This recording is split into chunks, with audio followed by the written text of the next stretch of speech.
got to be some aspect of Hey, this. welcome back to Brothers Trippin. This is supposed to be episode 5. And It's been like episodes 5, 6, and 7. all in the last one. 10 minutes. I'm Aaron. I'm in Kentucky, joined by, this is where you guys jump Andrew. in. Oh, And you, Josh, a little heads up would have been nice. that was new. Yeah, that's the tripping part, apparently. That is the trippin'. We definitely trippin'. So Oh, boy. today, we thought we would just have a little bit more fun going through these fan questions that we got, Ask Us Anything questions. And so we had kind of started on these. Maybe we'll use that stuff as an outtake. So here was the question we were discussing. Josh asked the question, what's your most irrational Nebraska football opinion? And I had sort of been talking to him about the idea that I will die on the hill that the 95 Nebraska Huskers were the best college football team ever. And again, I'm not claiming to say that if you played the 95 Huskers against the, 47 Army team or against the 2021 LSU Tigers, what the results would be. What I'm saying is that if you measure a specific era of college football and take all the greatest teams of those eras, I believe the 95 Huskers was not only the greatest team of that era, but of every era. They were better in that era than any of the other greatest teams of other eras. That is my irrational thing. I think that's all that irrational. No, I know. That's what I told him. I said, I think you join people that feel the same way. So, yeah. So, like, if you said, like, the 2001 Husker team was the best Husker team, or that Eric Crouch is the best quarterback that ever, or something like that, that would be. I told him what I but thought. That's a good. I mean, it's a decent, like, it's a good take. Yeah, I didn't necessarily think it was irrational either, to be honest. Maybe that means all three of us, though, are actually extremely irrational, thinking that's not that irrational. As I told him what I thought was. You see what I'm saying? What I thought was irrational is that most Husker fans, I think including us, think we still are that team. I don't think anybody thinks we are anymore, Josh. Nobody else does, but we still act like it. We act like we're like so much better than like Minnesota or Iowa and Illinois. Like these are all teams that are below us, but they beat us regularly. I think that ship sailed about a decade ago. Well, but people. I think what the irrationality Illinois is that we will be that Husker team again. That's what we all hold on to. At least that's one of the things I was going to say. Like a lifeboat. Yeah, no, for real. Like, we've been there. Why can't we be back there again? And then I also thought maybe an irrational thought would be that the Huskers will ever have another Heisman Trophy. I don't think that's irrational. You don't? No, I think it's possible. Of course. I mean, it's possible, but is it rational? Rayola's only a sophomore. I'm just kidding. Yeah. No, I mean, that's legit. If he takes the step we expect him to this year, and then he stays one more year for 3 years before he heads to the league, that junior year of his could be that year. Like, he could be that guy. Could Nebraska win a natty ever again? Is that irrational? I mean, I don't think it's irrational. Ever again? I don't think it's irrational. Okay, I just don't the next know 20 how years, before we're dead, in the next 25 years. Wait, we've only got 25 years to live? I have like 4. I'm giving this for you, Josh. I've got like 4 good years left. Before telling me something I don't know. Before the dementia hits full force. I don't know. Yeah. I'm just saying in the next quarter century, will Nebraska win another natty? I certainly think it's possible. Is that irrational? No, I know it's possible. I'm just saying, is it rational? Oh. Is that irrational? Based on the last 20 years. Or is it more rational? On the last 20 years, no, then it's totally like we've irrational. hit rock bottom. Is it more rational, though, to think thinking things go in cycles and they've hit rock bottom for the last 20 years and now trending up slowly? Yeah. Listen, all we need is like the Cubs. You just got to win it once every 116 years. And I'll be happy. I just hope that. Well, then we're definitely not getting one before we die. With Nebraska, we got to be close. It feels like we're close. I mean, we actually got to enjoy 3 of them in our lifetime. And that was when, like growing up, like from 73 when I was born until the mid 90s, literally every year, 9, 10, 11 wins. And yet we wouldn't win that natty. I mean, it literally felt like we were never going to get it. And then we popped those 3, frankly, should have been 5 in a row, to be honest. Like we were legit like 11 total points away from being like, 2-time, Wait, or 5-time. Are you suggesting was the 5th? The there's 93 and then 94, 95.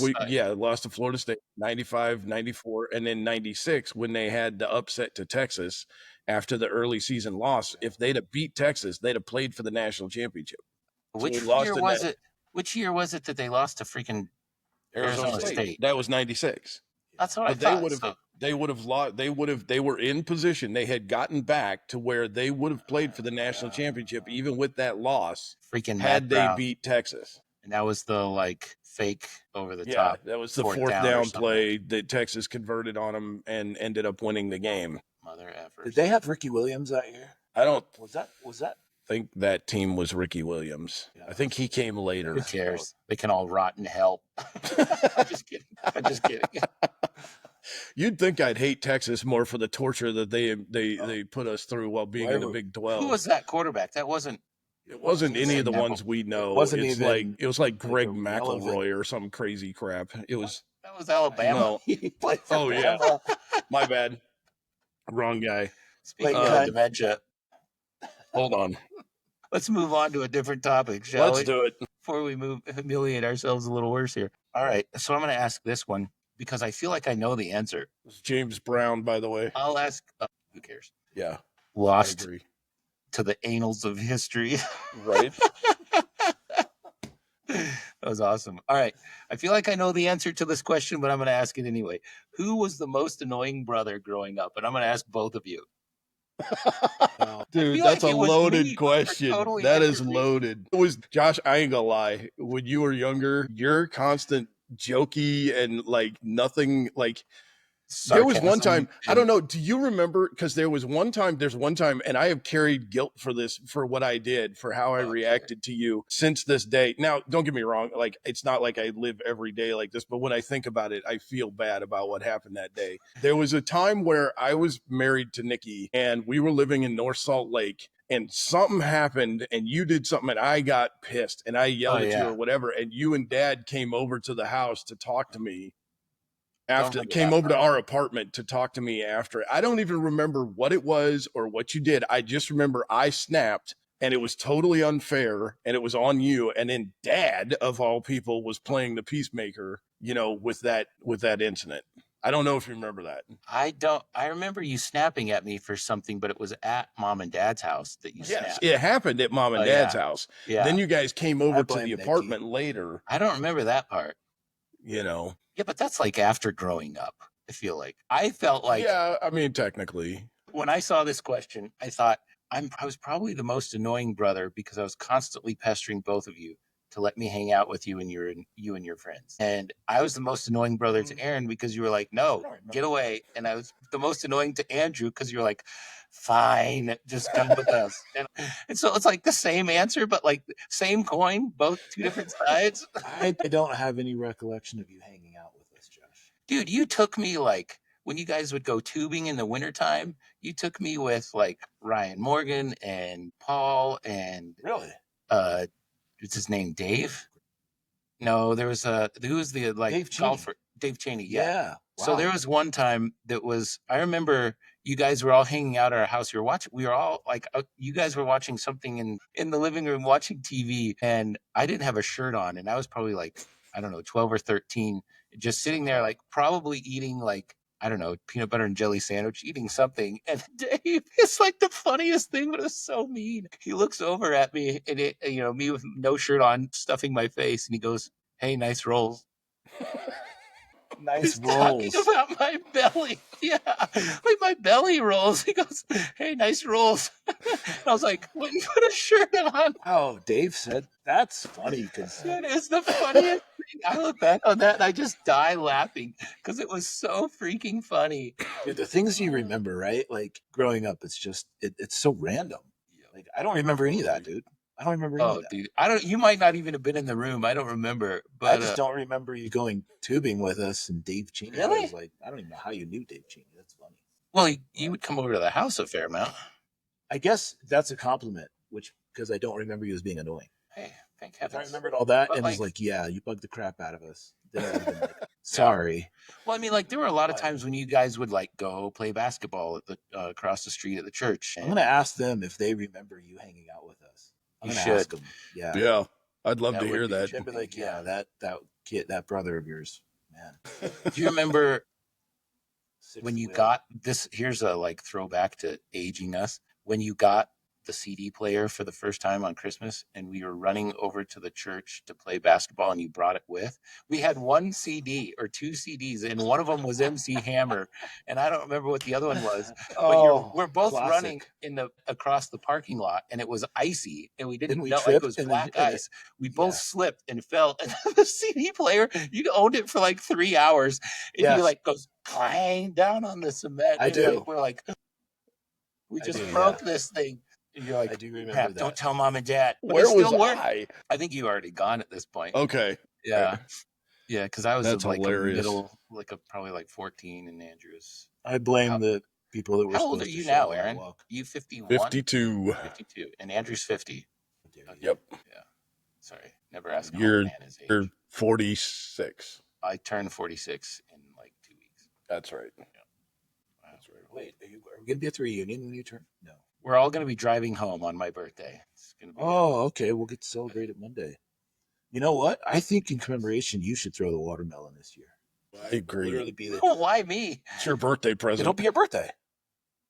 In honor of you, you get to smash I think, watermelon. And there's not going to be anywhere to throw it. Maybe you just throw it in the pool. Yeah, and just get out know. Hope it don't break open when it hits that water. What did somebody drop in the pool? Yep, elephant dump. That's hilarious.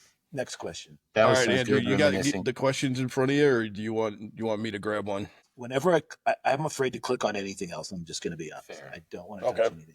But there were some good ones in there. Should we go back to football, or are we moving from whatever you want, dude? Whatever, dude. Okay, I'm kind of curious about this. Who's your favorite Cubs player of all time? That's a good one. And then I'm going to open it up. That's a long list for me. And I'm going to open it up to favorite athlete of all time. I know that's not on there, but first let's do Cubs. For heaven's sake. That's way too long. I don't even know if I can narrow it down. Good question. Really? Okay, well, you got 10 seconds to think about it. Okay. Who's going first? I'll tell you my favorite Cubs player of all time.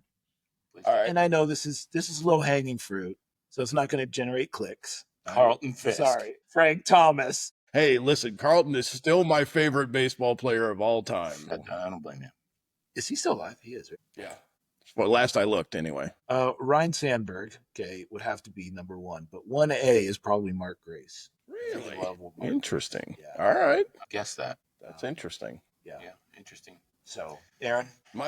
It's weird because he wasn't with them for that long, but just when he was with them and he was as good as he could be, probably the guy I've had the most fun watching with the Cubs is El Mago. I loved watching him when he was with the Cubs. He was so much fun. And I can sit and watch that highlight of him coming back from first base against the Pirates and then them getting a score and him ending up at second. I can watch that 100 times. And I can just see all the other Cubs sitting there laughing their ass off while this is going on. And the Pirates looking like they were a third grade baseball team in that moment, because it's like, how ridiculous are you? Where's he going to go? He it was so crazy. So, I mean, if we're talking about like that, I think long term, like if there was a guy whose career I loved with the Cubs, I really enjoyed Andre Dawson back in the day and loved watching him swing the bat and everything. He was fun. Definitely loved Ryan Sandberg, Ron Say, just for the fact that he was playing third base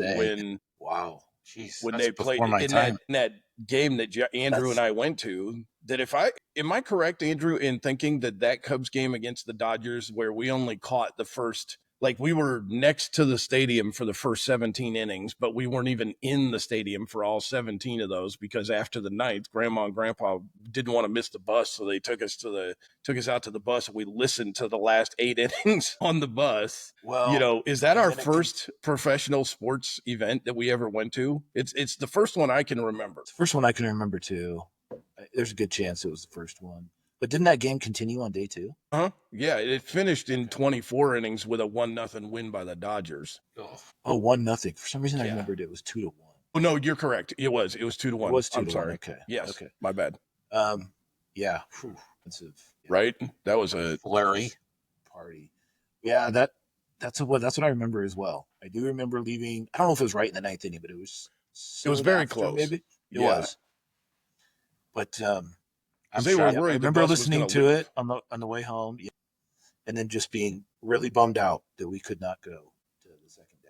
I know. No, I wanted to see the end of it. That's crazy. Yeah. They ended up finishing that game and then playing the scheduled game after it. So what I thought, and I think I brought this up when we were at the Cubs game last year, is we've been to the longest and the shortest Cubs game of all time. Holy crap. I hadn't even realized that.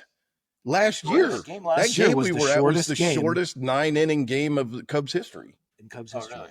It was 2 hours and like 19 minutes. 2 hours and 1 minute or something like that. 1 minute? Yeah. Oh, wow. Yeah. That's so it was like 2 hours and 1 minute. I do remember it felt like, man, this game is like flying by, but I didn't realize until after. Stroh's won, by the way, too. Freak. Cubs are struggling right now. How many games in first are they? Like they're still up 1. But they were up like 5. I know. Not long ago. Well, it's a long season. It's not even halfway through. I know, but Brewers and Cardinals are playing above what everybody thought they would. Dude, we were wrong. I just double-checked it. It was 1 hour, 48 minutes. What? Wow. Yeah. 1-0 victory against the Cincinnati Reds on September 27, 2024, which lasted 1 hour, 48 minutes. Okay, that's just a bizarre stat, dude. We've been to the longest and the shortest Cubs game. That is no joke. That is absolutely wild. Well, look, I don't want to get technical here, but technically you weren't at the entire longest game. Okay, you know what, Josh? Wow. All right. All right. Just solidifying my spot as the most annoying brother. Green with envy. Man, that is such a little brother thing to say. What a jerk. Man, that's hilarious. Yeah. All right, Josh, who's your favorite Cubs player? I guess we'll let you go. Yeah, that's tough. I have a hard time with this. Because I wasn't old enough for most of the guys, like the original guys. Like I don't remember ever watching Ryan Sandberg. Ryan Sandberg wasn't one of the original Cubs either.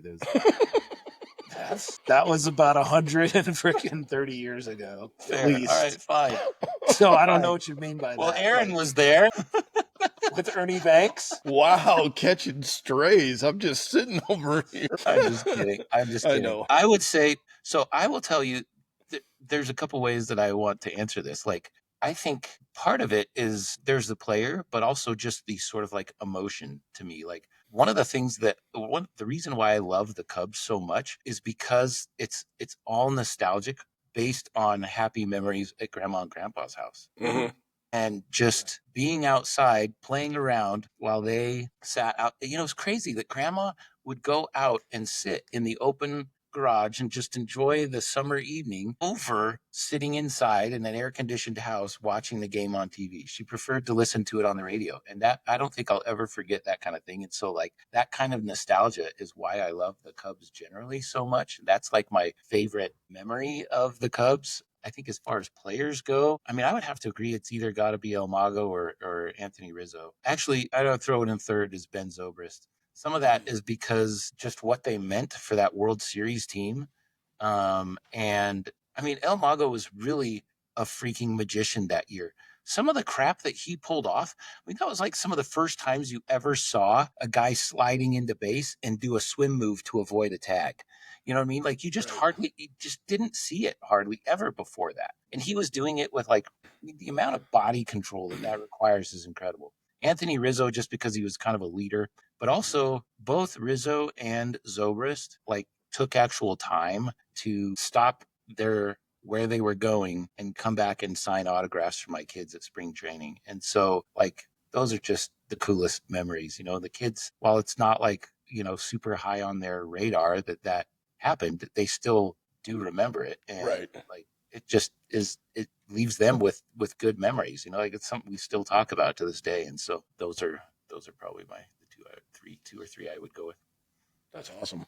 Yes. I like it. So who's your favorite or athlete of all time? Is that what you were thinking, Andrew? Yeah. Mine? Okay. Well, either of you, like who's going to go first? Boy, I know who my favorite athlete of all time is, hands down. I don't know. We're not talking about the greatest of all time, right? We're just talking about our favorite. Yeah, our favorite.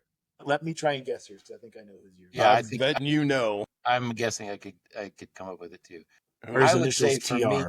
Who? What? Or his initials TR. No, they're JM. No, really? No, not one of the Macavickas. Nope. Interesting. Nope, that's probably my favorite Husker player of all time, but my favorite athlete of all time, Caitlin Clark. No, she's a baller. She's a baller. I can't argue that. She is a straight baller. She is event television. I know who it is. It's Queen Latifah. Oh my! I think she did play high school basketball or something. That was not it, but that's funny. Man, you know what's funny, Josh, is I was trying to incorporate Queen Latifah into our conversation. Just the moment passed, so I'm glad you brought it back.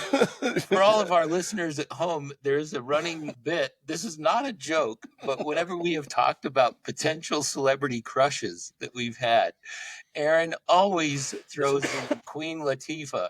Unironically, he really has a total celebrity crush on Queen Absolutely. Latifah. Yep.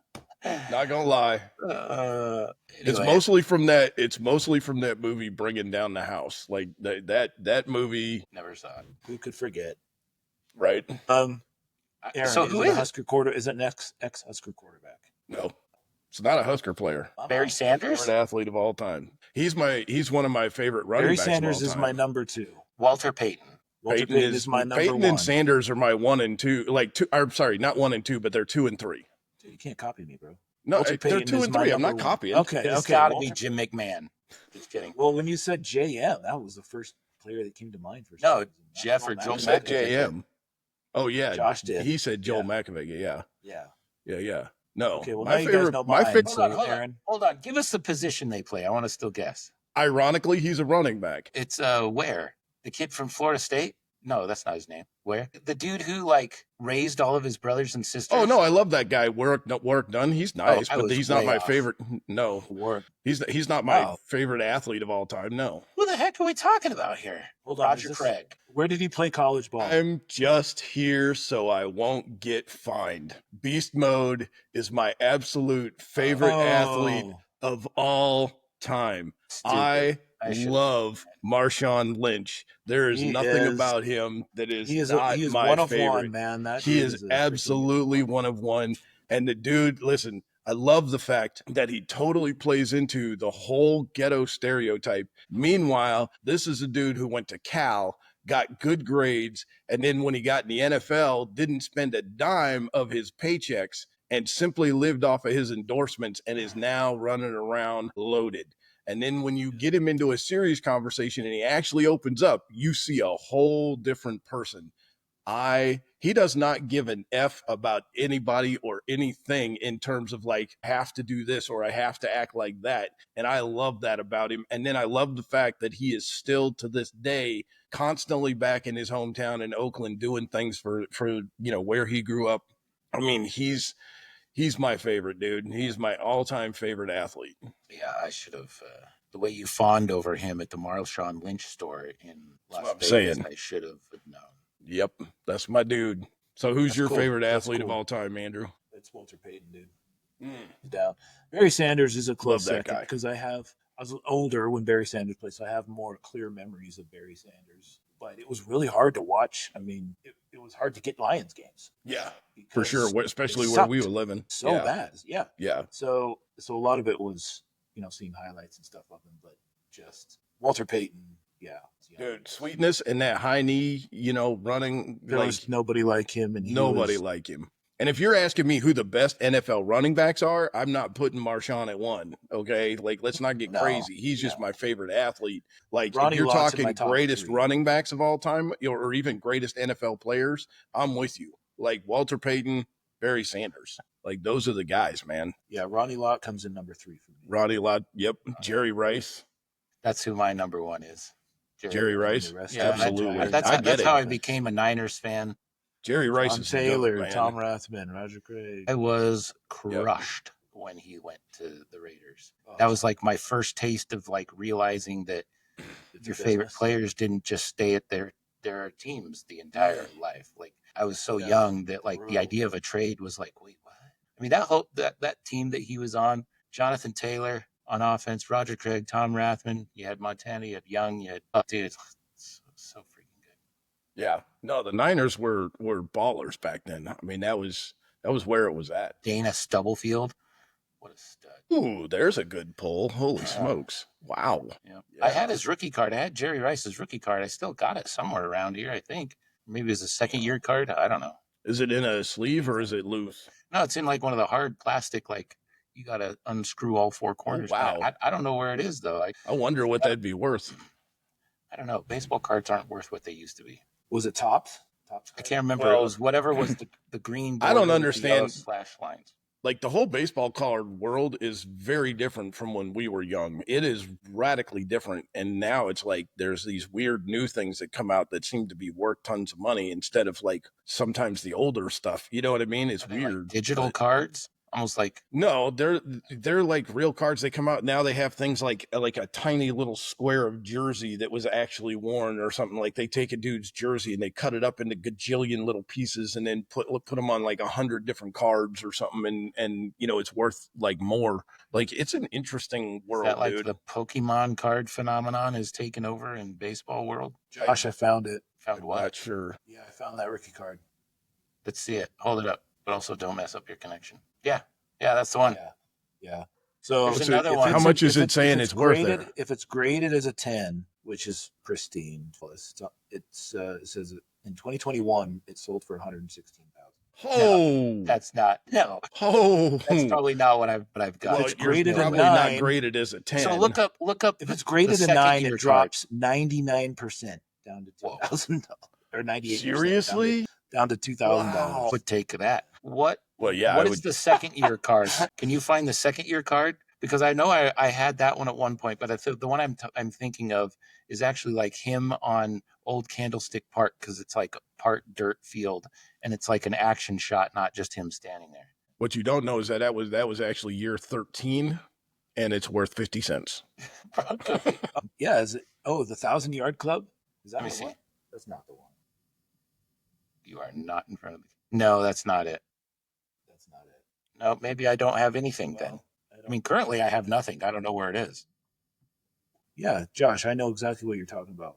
Wait, is it the close-up of him in his helmet? No, it's like on the field. Well, not worth much right now. Nobody cares about the second year. You can get any of the 1987 Topps cards for $2 on eBay. 1987 Topps. Can you guys see that? Yes. Yep, that's what I was just looking at. They're all over eBay. Yeah, I think I found it. A couple bucks, yeah.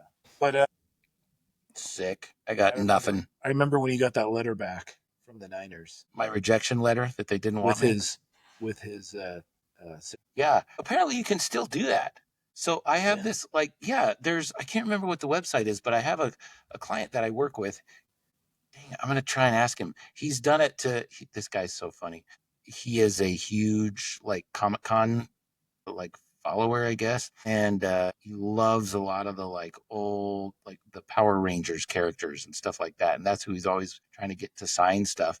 But there's this one website that he goes to fairly regularly, and he will send stuff to have it signed, and he's got like Shaquille O'Neal is signed stuff that he calls him Mr. O'Neal. It's really funny, but so I guess you can like still do that. I tried it with Wilson Contreras because I needed his autograph. Like I was Googling how to try and get autographs, and they said sometimes if you send what you want autographed to the clubhouse address or whatever it is for spring training, they'll sign it and send it back, and you got to have like your postage. So I bought this like freaking $35 baseball because it's got the World Series logo on it, and I sent him in a letter. And with a letter from Will, trying to guilt him into signing a baseball for my kid, never heard back. So somewhere never got to baseball, nothing. That a-hole still got my $35 baseball.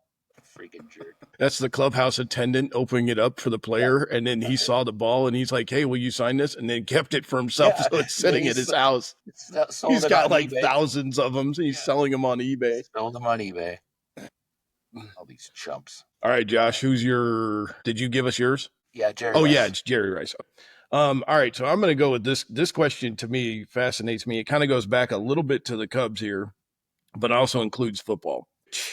Do you think is a better experience, Wrigley Field for a Cubs day game or a college football night game? And you can define which level, because like obviously I think if we were talking about like Utah State versus Nevada Reno at night, that's not going to count, so consider your favorite college football night game, which would be a better experience? Who are you asking first? Either one of you. Who wants to go first? I'll go first.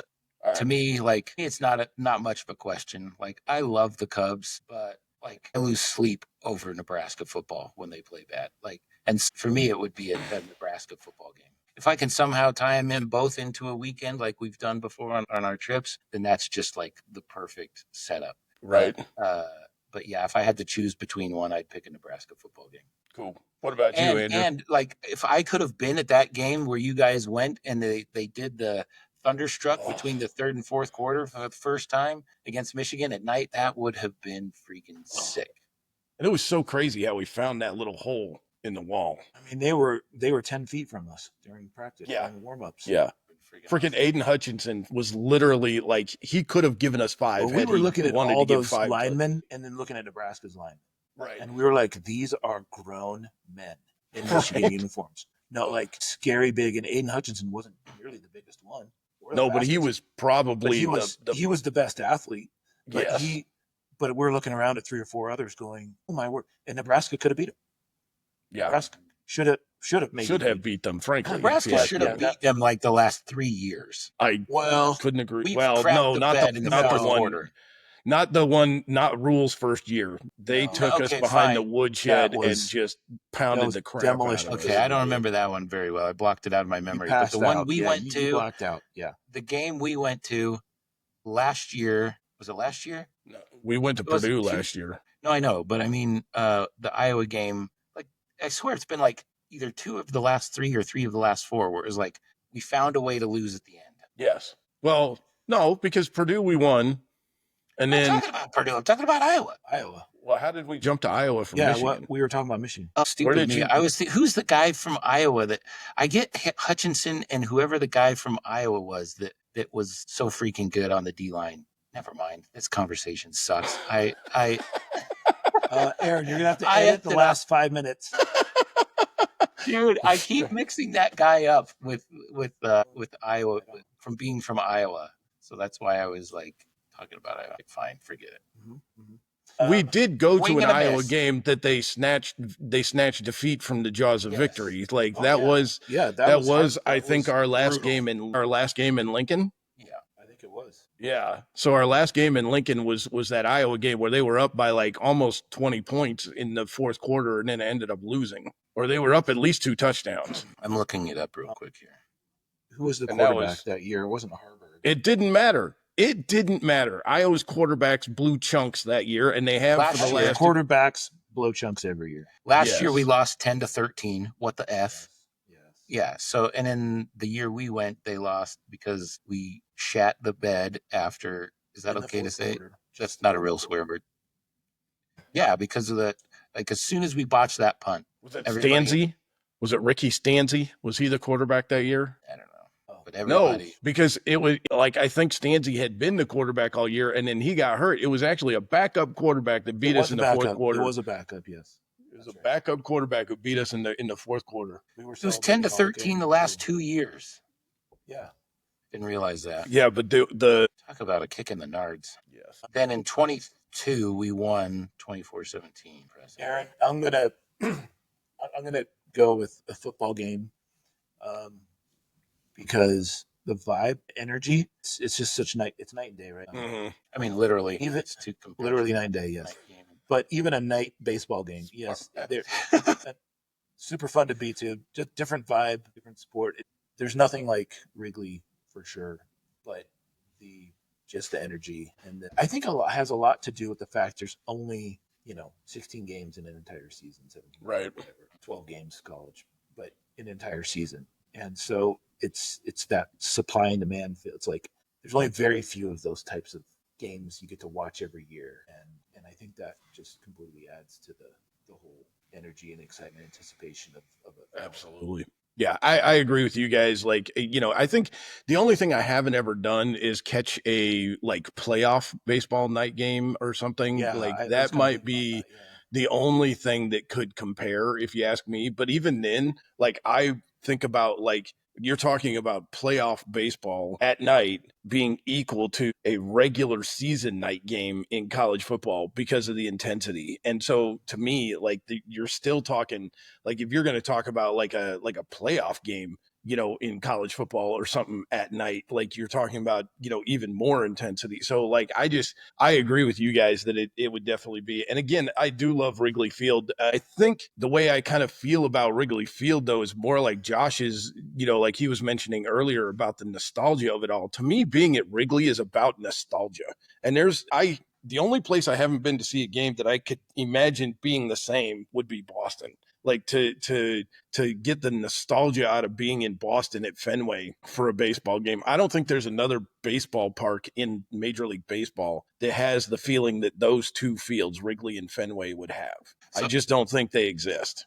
Yeah, There's some great ballparks, in baseball. Like, don't get me wrong. Like Padres that stadium's awesome. And I've been to a game there and it was really cool. I've been to Cincinnati, I've been to St. Louis, I've been to, a bunch of different ballparks, but the only two that I can think of having that kind of effect on me would be the Wrigley or Fenway. And Josh, I think you're about to tell me you've been there. And like, that's about it. Other than that, to me, the atmosphere at night for college football is insane. But what were you going to say, Josh? Just that, like I went to a game. It was actually a Red Sox Yankees game.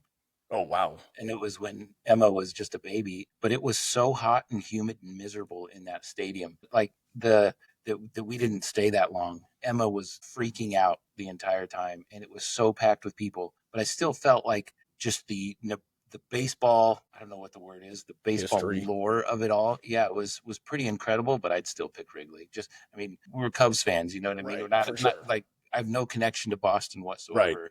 Right, so exactly. I really loved it and appreciated it for what it is as just its place in baseball history. But to me, nothing. The experience at Busch Stadium was fun. Oh yeah, we had a blast. It's and the backdrop and everything, right? It's pretty awesome.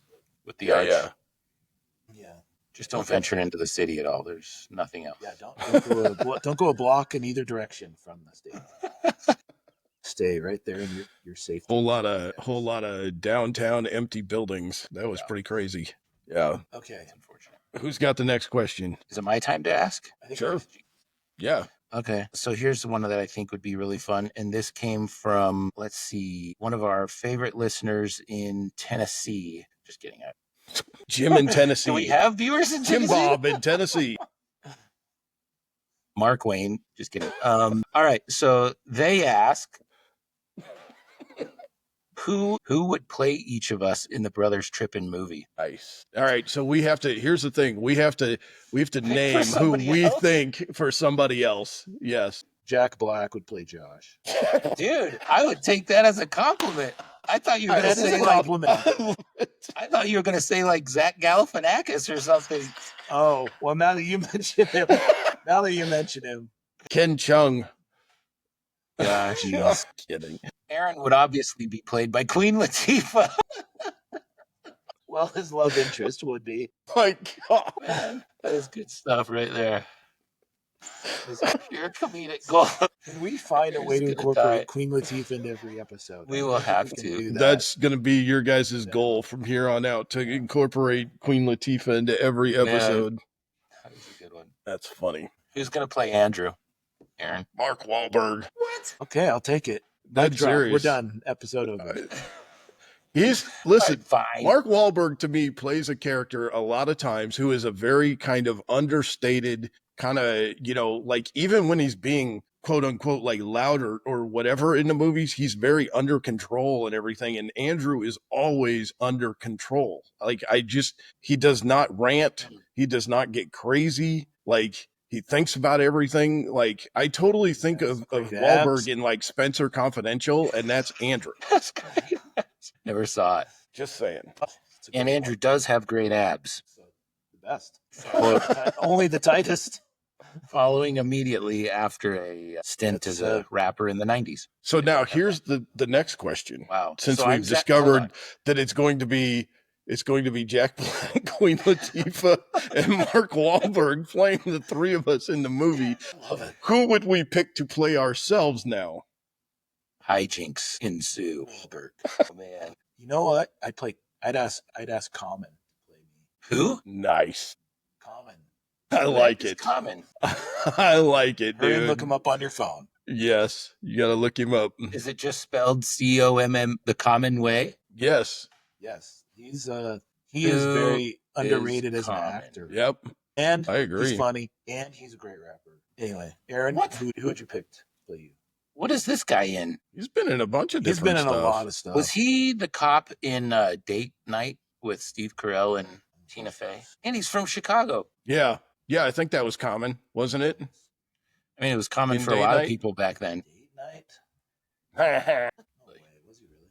Okay, Aaron, keep going. All right. So I'm going to have to choose between one of two guys for very different reasons, because I feel like sometimes my personality could be very bipolar, especially maybe if we're talking about Aaron in my younger years, in my mid-20s to now. So like if we were talking about he's playing me now, I'm totally setting myself up to get teased for the rest of my life. But I would say I would ask Steve Martin to play me. Wow. He was in a movie with Queen Latifah. It was in Bringing Down the House, which is why I started laughing, because that's the guy I'd been thinking of. But the other, like in my 20s, I would say that the person who would play me would be Mel Gibson, because I was freaking crazy back then.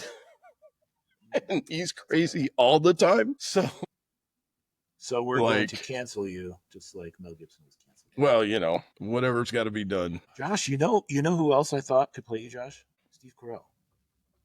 Oh, with his beard now. Yes, I agree. And his sort of sense of Although I've tried watching some of his more recent stuff, it's not good. What? Like what? Did you watch the Four Seasons show? You didn't like it? I saw that whole show. I watched the whole thing. I enjoyed it. Really? Yeah, well, he's supposed to be kind of a... Well, wait, I'm hoping you don't compare that guy to me, but... I did not think of you when I watched that show. Oh, good. You're okay, yeah. Steve Carell, I'll take that as a compliment, too. Well, yeah.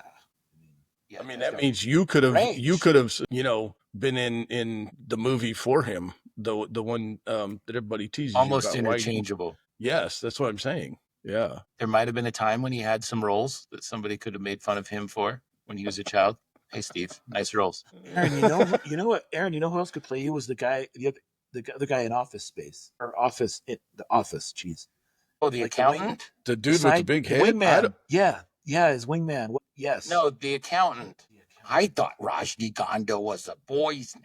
No. Wow. Dude, dude. Wow. Jeez. Just that. Wow. I'm catching some major strays on that one, and I don't even know the character. Holy cow. I could just tell. Yeah. Like, wow. I'm just teasing. But you mean the guy from Anchorman he's in Hangover. One who loses the tooth. Oh no! Oh, that's not who I was thinking. No, that's not who I was thinking of. Ed something. Ed. Yeah, Ed. What is that guy's name? Yeah, he's funny. Ed Helms. Ed Helms. Ed Helms. Yeah. Yes. Yeah. I know who you're talking about. That's hard to define because that character goes through such a weird. Well, I guess maybe that's the point. Like, I'm not talking about the character. I mean him playing Aaron. Like as the actor. Character of Aaron.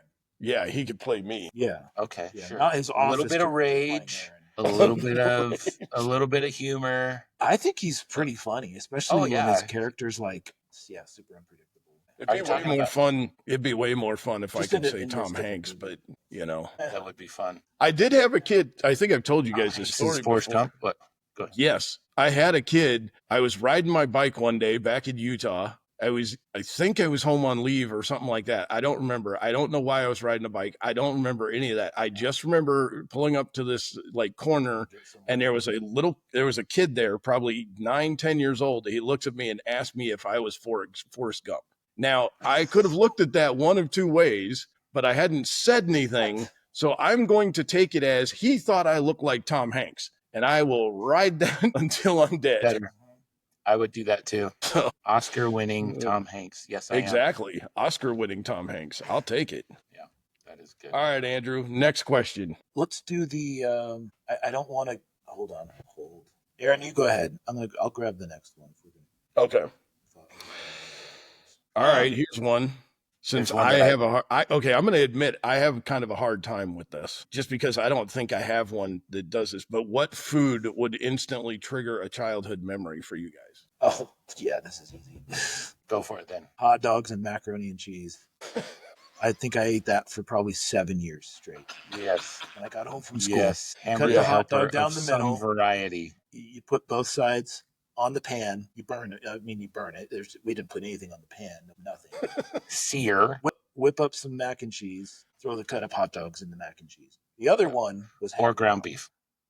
Hamburger Helper was the other one that is like major growing up memories because that was good. I can remember Mom always telling us to be careful because it was pretty spicy, and then finding out as an adult that it was as bland as it could ever be. Once I married someone who could actually cook with Vanessa, and she knew how to use spices and stuff. So, that was honestly legit my first couple of years being married to Vanessa, because as much as Nikki, like I was for 5 years with her, she was just like Mother in terms of how she cooked. Vanessa could cook. And I remember being married to her going, my God, people like eat like this every day. Like, this is amazing. It was incredible. Eureka! Right? There's spices in the world. This is what it really means. And but if I was going to pick one, because I have, like, now that you've said it, I remember the mac and cheese, but my actual childhood memory that I remember associating with food is drinking Pepsi from a bottle at grandma's house. That's a good and one. It's a drink versus a food, but yeah, that's a good but one. That's the one I'm going to put the paper towel around it with the rubber band on it. Rubber band. Yep. Our own little that insulator. That brings up push-up pops. Or like Little Debbie Push snacks. pops. Every time Push I see pops. Little Debbie snacks, that's what I think about, is them sending us those boxes of goodies. What about you, Josh? Well, I guess I thought of this in a totally different way, but the thing that like stuck out to me was the weirdness of a Showbiz pizza and eating a Showbiz pizza at Showbiz. I'm gonna need therapy after this episode. That's all I got. That's all I got. Did you know there's like a horror movie now? I have no idea how I stumbled across this, but it was like a little, people also viewed this movie, and it was like one of those robots that would like went crazy, like it started like killing people. Oh, you mean from the pizza place? Yes, from like a pizza place. It's not a movie. That's a documentary. Dude, Showbiz, man. Wow. Yeah, that's great. Yeah. That's a great throwback, dude. That is. That's a poll how right those there. Places like that survived for so long is honestly one of the questions that makes me wonder about humanity. Dude, Albuquerque, we still have a Peter Piper pizza. Gosh, dude, that's fantastic. Yeah. All the time. Worst pizza. Probably a front. Worst pizza. It's got to be, dude, right? Like, somebody's laundering money through that. If they're not, they should be. No, Peter Piper. Was Walter White's laundering through truly, there. Yeah, truly one of the worst pizza. Like, Showbiz, one of the worst. But, man, we went there. The pizza at those places, the Showbiz, weren't there a couple others? Yeah. Pizza Hut used to have the like buffets that they don't have anymore. Pizza Hut used to be decent pizza. It's terrible now. Yeah. Pizza Hut is ass. It is terrible pizza. I'm sorry. It is just bad. I think it's one of the flavors. Either of you eaten at a place called Pizza Ranch? It's a pizza buffet place. It's a chain.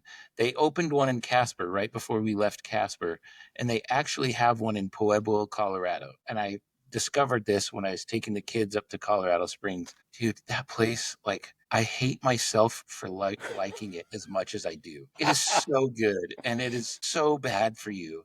And it, like, they also have these, like, so when you go there, you pay for the buffet, and then they'll ask you if there's like a specific type of pizza that you want them to make so that it's out there. And so they'll make like whatever you want, which is super cool. But then they also have dessert pizzas, and they'll have like ice creams from like a soft serve. Oh man, it is diabetes on a tray, but man, it's good. So if you ever get a chance, it's way overpriced. So that's how you know it's good. It's up that opportunity to enjoy it at least once. Nice. Ranch better give us a freaking endorsement for that. Otherwise, yeah, no, I mean, you lobbied hard. I thought it was pretty good. You did. It's genuine. It came off as really genuine, too. And now back to our show. All right, Andrew, what's your next question? Okay. All right. This is a two-parter, but they're correlated. So let's jump to number 13, because I don't know if you guys have these in front of you. Ooh, I like it. Then I want to ask you. Oh, we lost him. Then I want to ask you guys. Sorry, one quick follow-up question. Okay. So rank these: Star Wars, Ted Lasso. I don't know where Remember the Titans came from. That's I don't either.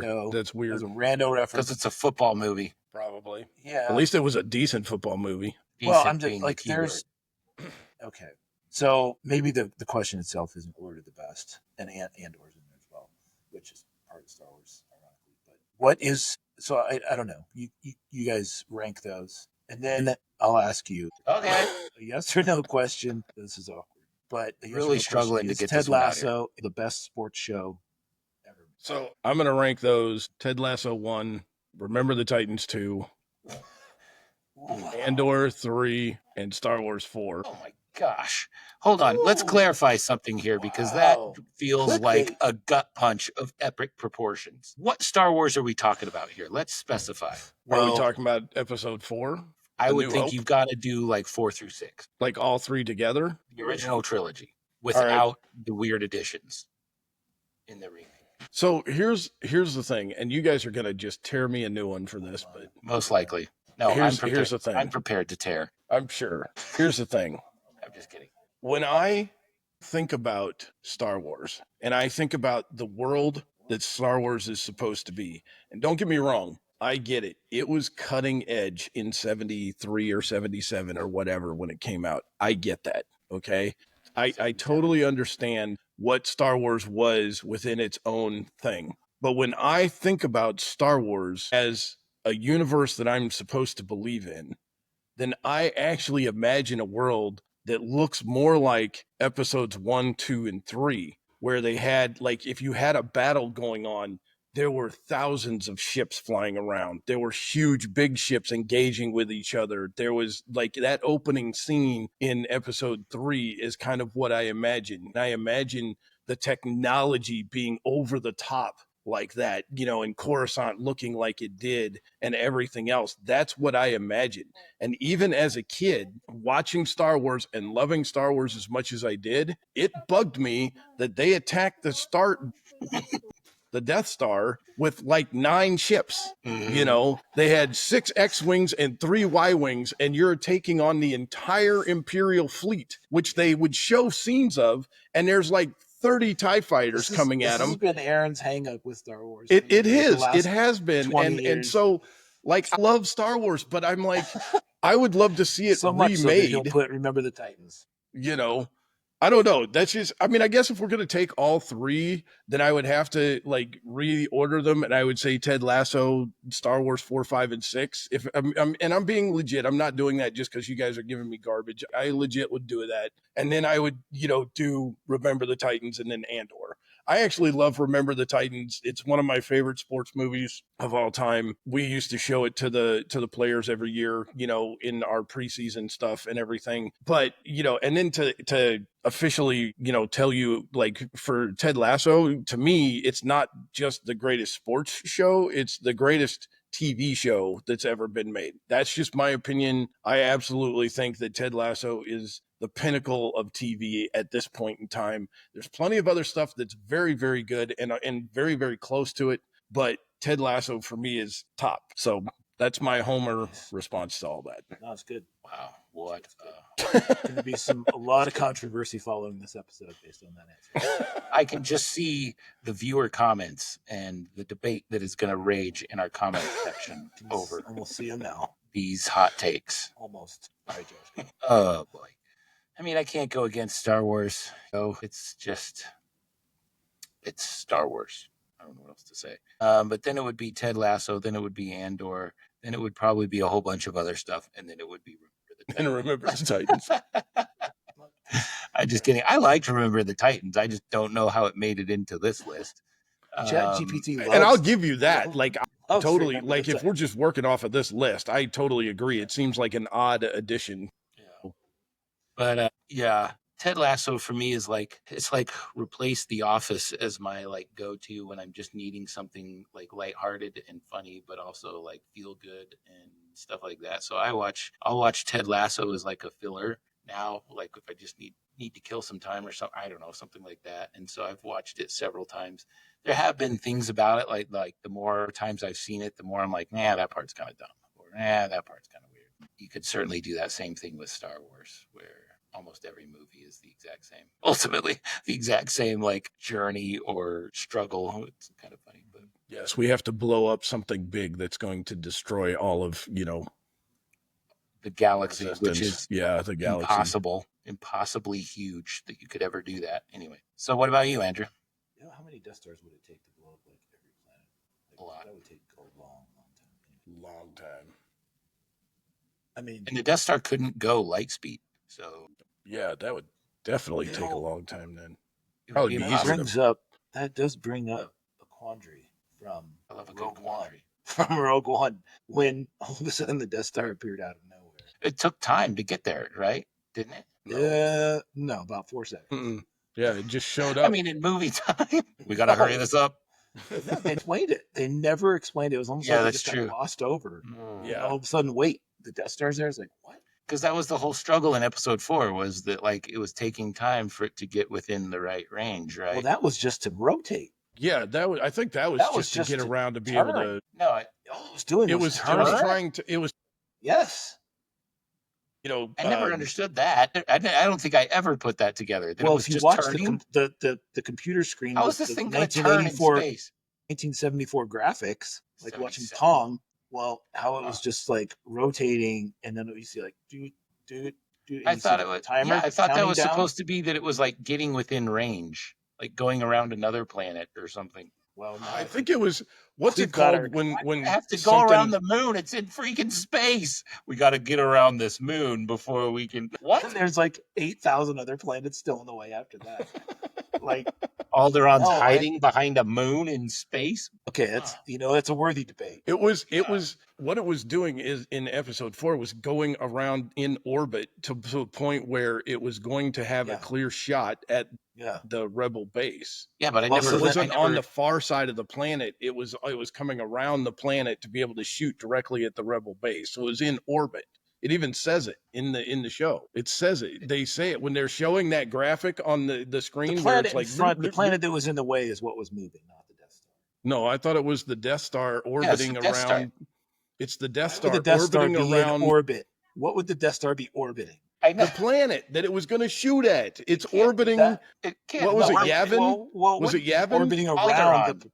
No, they blew up Alderaan and it was Yavin. It was the rebel base on Yavin. It was Yavin. It was orbiting around Yavin to get to where it could then shoot at the base. No. If this is Yavin, why would it be orbiting like this? All it's got to do is go. It's all. No. Guys. Listen, guys, if this is the planet, it orbits this way. We're orbiting. So if the planet, if the base is back here, it has to orbit around to get to where it can see the base. It's orbiting. But it's going to not going up and down on one side. It's not making a circle like this on one side of the planet. It's going around the planet like this. Alderon's over here. The Death Star. Alderaan was destroyed in Episode 4. You're killing me here. Yeah, but that's what it's the end of Episode 4 when the Death Star gets destroyed. That's what they're trying to beat. Because it's trying to blow up Yavin. It's trying to blow up the base on Yavin. But if it just blew up an entire freaking planet, why does it have to target the base specifically? That is the hole in the story. But I'm telling you, if you go back and watch that scene, it even talks about being in orbit around Yavin. Watch that again. Somebody called Neil deGrasse Tyson. We need to talk about this from an astrophysics standpoint. But he's the only one. Well, Queen Latifah might know, but she's busy. It's not orbiting Yavin. It's the orbit that's causing the delay. But it's not orbiting Yavin. That doesn't make any sense whatsoever. What orbit? What is orbiting then? If it's not, that's what I'm saying. The Death Star orbiting around Yavin, then what is orbiting? First of all, let's just use some common sense here. The Death Star in no scenario is orbiting the rebel base. I think we're starting to say it's not every single ship base. It's not orbiting the rebel base. It's orbiting Yavin to get in range of the rebel base. And it almost says that word for word in the movie. We're going to have to watch this live. Hold on. I swear to you on this one. This is really going to tarnish that Star Wars came in first in this list.